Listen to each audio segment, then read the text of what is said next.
Merci d'être toujours avec nous sur Africa 24, deuxième partie de l'Africa Newsroom, toujours en compagnie de nos invités, Armand Iré, Précieux, Rodrigue Vossanoudé et Ibrahima Keïta. Ouvrons à présent notre grand angle.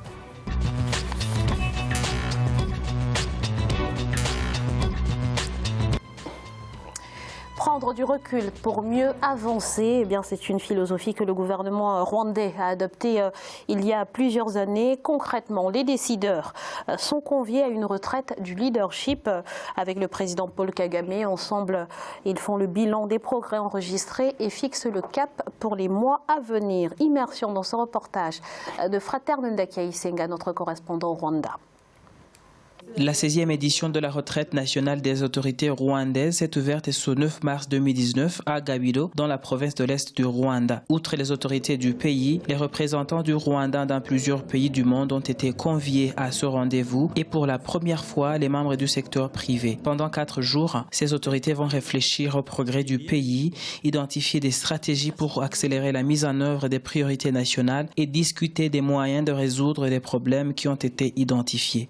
Avant de parler de la contribution collective dans le développement de ce pays, j'aimerais que chacun s'auto-évalue pour voir combien on contribue individuellement. Parce que tout commence par nous en tant qu'individu et il faut d'abord augmenter sa contribution individuelle avant de parler des progrès effectués en tant que pays.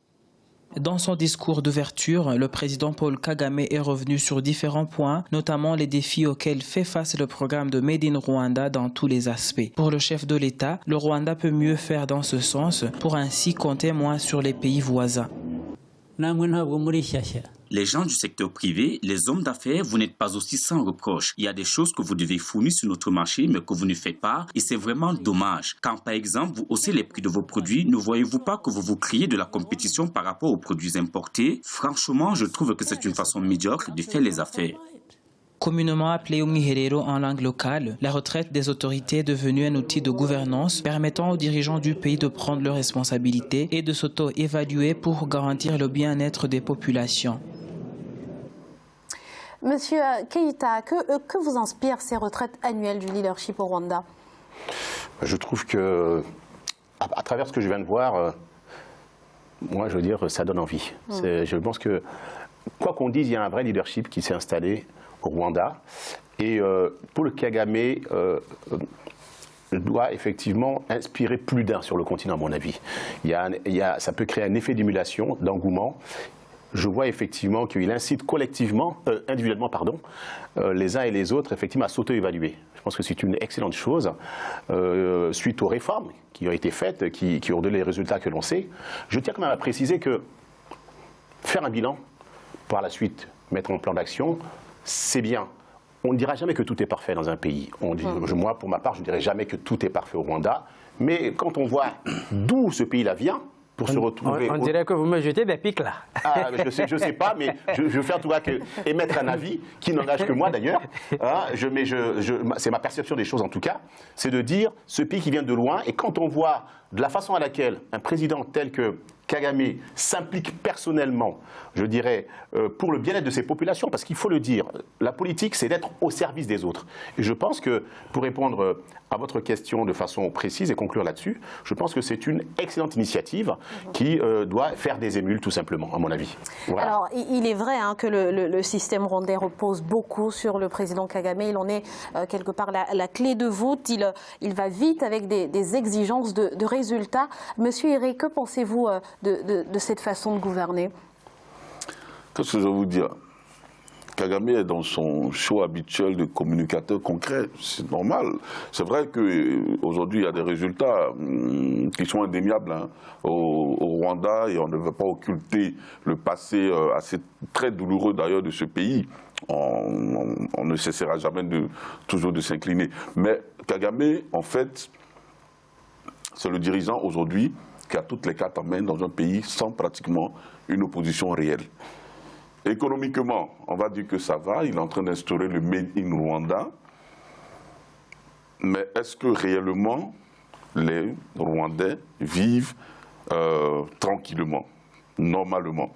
Vous savez, moi, dans un pays normal, on n'aurait pas organisé ces messes annuelles de remise à niveau, Le check-in où des tout le monde entreprises. est sur le même pied d'égalité, ministre, directeurs centraux, sous-directeurs, tout, et on demande à chacun qu'est-ce que tu as fait de bon dans ton domaine et de manière individuelle. Il y a un conseil des ministres qui gère tout ça dans un pays normal. Il y a un conseil des ministres qui gère tout ceci. Donc je pense que Kagame est dans ses messes annuelles où il est le grand prêtre. Il est le grand prêtre. Il dirige, il donne les leçons, il est l'hyper sachant. Et en fin de compte, on aura retenu que bon, Kagame a mis tout le monde sur le même pied d'égalité. Je me rappelle qu'en 2017, lui-même, il donnait des leçons à ses collaborateurs qui disent il leur disait que j'ai fait exprès de vous mettre dans des bus, mais vous n'avez pas communiqué durant tout le trajet parce que vous étiez sur vos téléphones portables et tout. Oui, mais la remise en question, elle existe déjà. Et faire de la politique autrement, je pense que ce n'est pas forcément une mauvaise chose. La culture du résultat, Qu'est-ce qu'ils sont autrement la culture du résultat, moi je suis pour. La culture de l'excellence, je suis pour. Et je pense qu'il faut aussi la culture de l'humilité. Je pense que c'est très important. Et je pense que, moi c'est ce que j'apprécie chez ce monsieur. Je dis une fois de plus, il n'est pas parfait comme rien n'est parfait au Rwanda. Mais aujourd'hui, ce que le Rwanda a réalisé depuis effectivement ce qu'on a connu entre la guerre effroyable, les génocides entre les Tutsis et les Hutus, et qu'on voit Monsieur Keïta, c'est là où je ne partage pas votre avis, parce que il y a des nations qui ont souffert plus que il y a des nations qui ont souffert plus que les Rwandais. Quand on parle du cas du Rwanda, voilà, mais tout le monde aujourd'hui. Alors, s'il vous plaît, on veut bien toujours, et on n'occupe pas, on ne balaie pas du revers de la main, les 1 million, mais les 800 000 Rwandais de tous bords. Je ne veux pas être négationniste sur ce plateau. Monsieur Hiré, vous ne pouvez pas dire quand même que le Rwanda n'a pas de mérite d'être à ce stade-là. Non, mais il n'a jamais dit ça. Il dit qu'il y a eu un progrès. Maintenant, partant de ce progrès, est-ce que le peuple rwandais, toutes choses égales par ailleurs, est-ce que le peuple pour qui on se bat, pour qui le président Sechina a développé le pays, c'est pas pour le peuple? Maintenant, la véritable question... Vous pensez que les Rwandais ne sont pas fiers de leur pays, de ce que... Je crois qu'on s'est amusé tout à l'heure sur la question. Si on libère le peuple rwandais aujourd'hui et puis on leur pose la question de savoir si vous appréciez. Si on libère le peuple rwandais, c'est-à-dire c'est policé, même je dirais c'est militarisé. Le Rwanda crédible.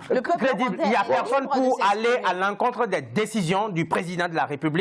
C'est un fait sectariste. Il n'accepte pas qu'on le critique et j'ai suivi l'élément.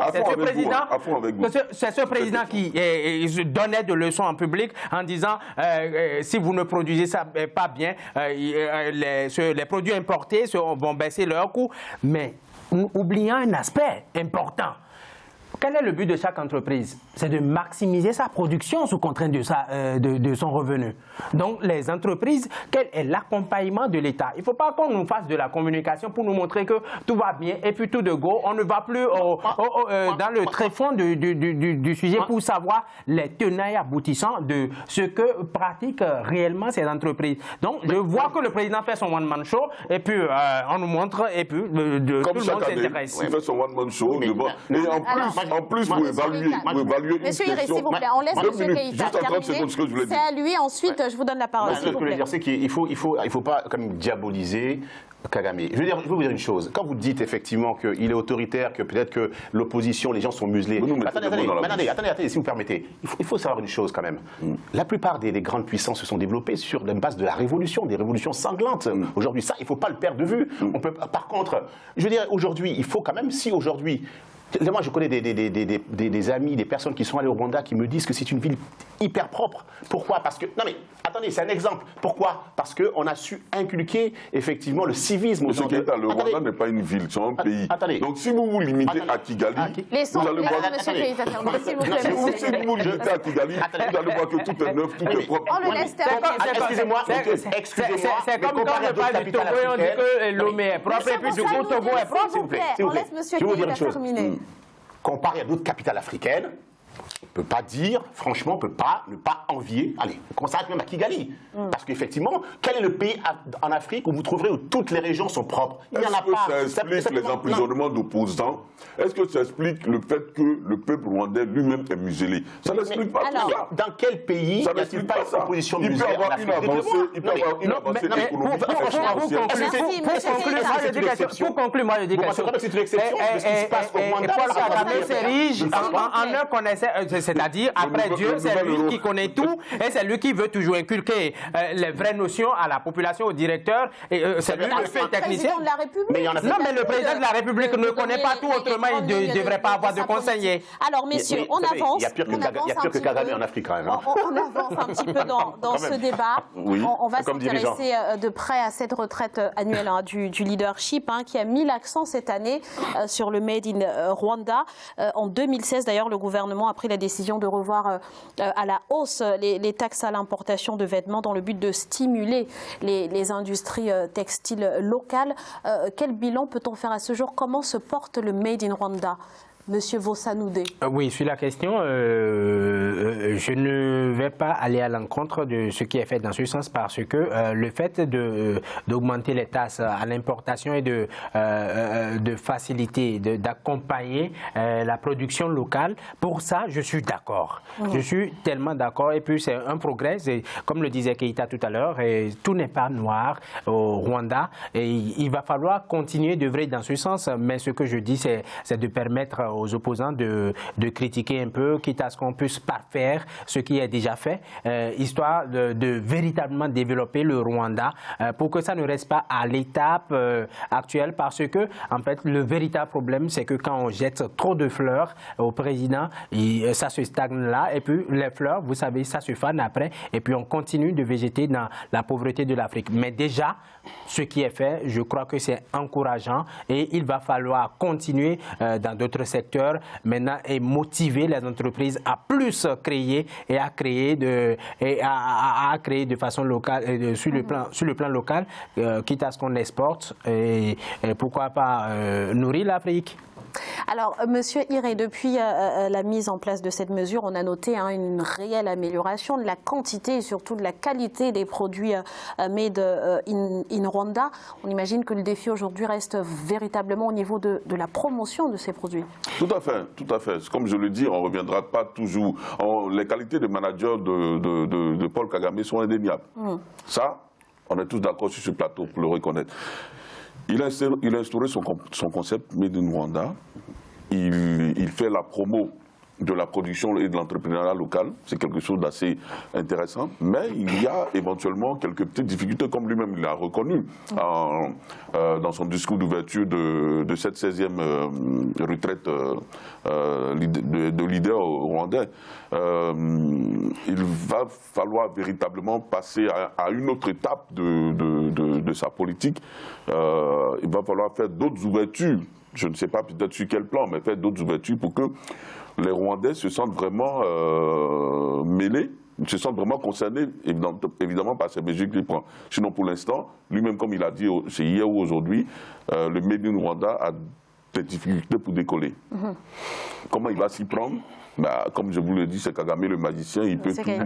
Non, mais c'est déjà de baisser le coût des produits parce que je crois, c'est ce que la Chine a fait pareil pour se développer, arriver à un moment. Déjà, moi je dis c'est une belle initiative d'encourager les entreprises à créer. Maintenant, l'autre aspect qu'il faut tenir en compte, c'est de tout faire, c'est de trouver la magie nécessaire à faire pour pouvoir baisser le coût des produits, quitte à ce que tout le monde, ça soit consommable à toute personne, à tout Rwandais.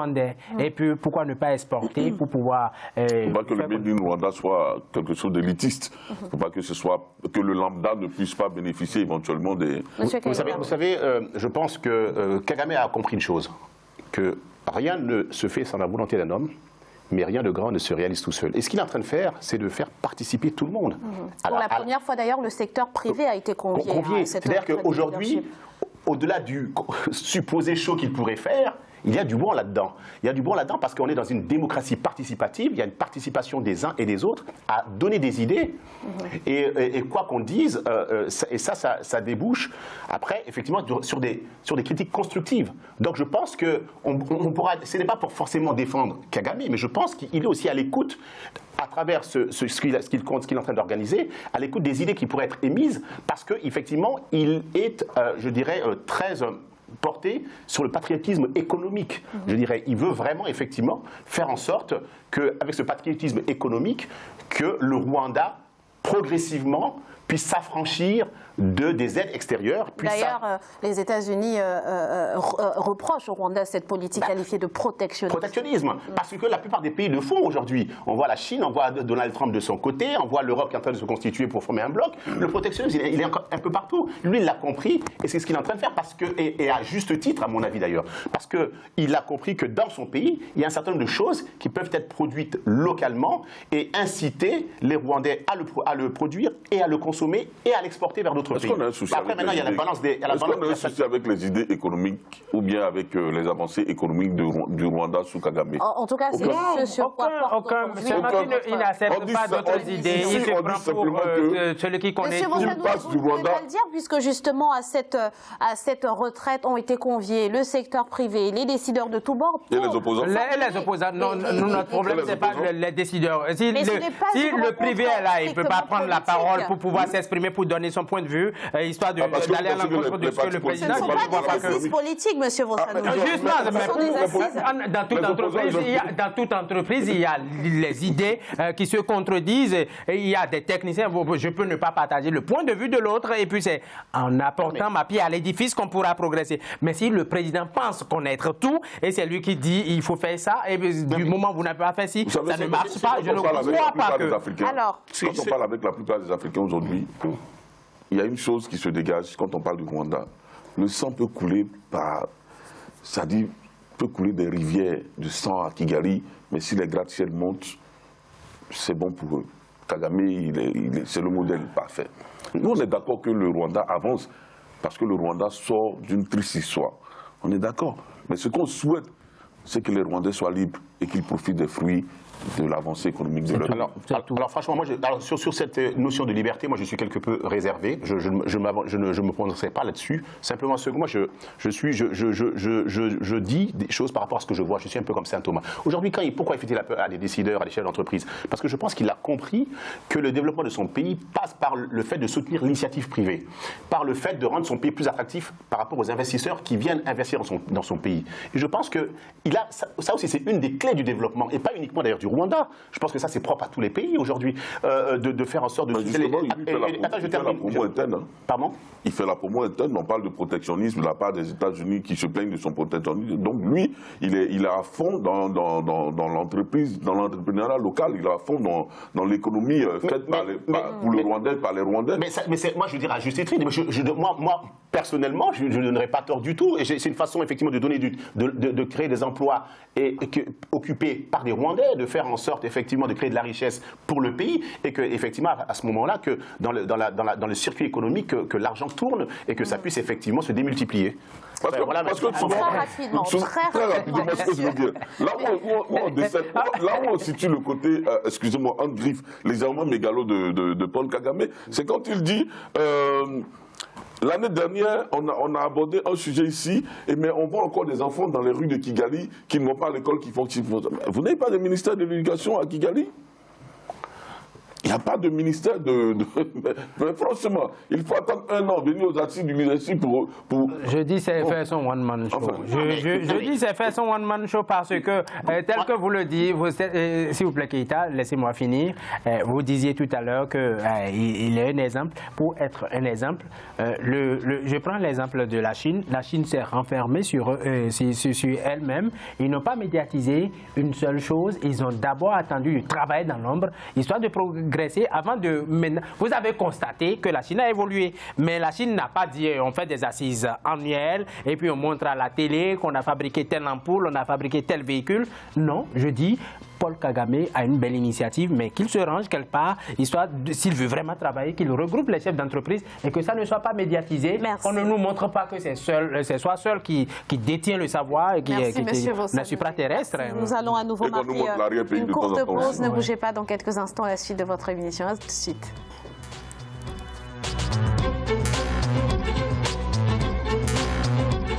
Et il y a-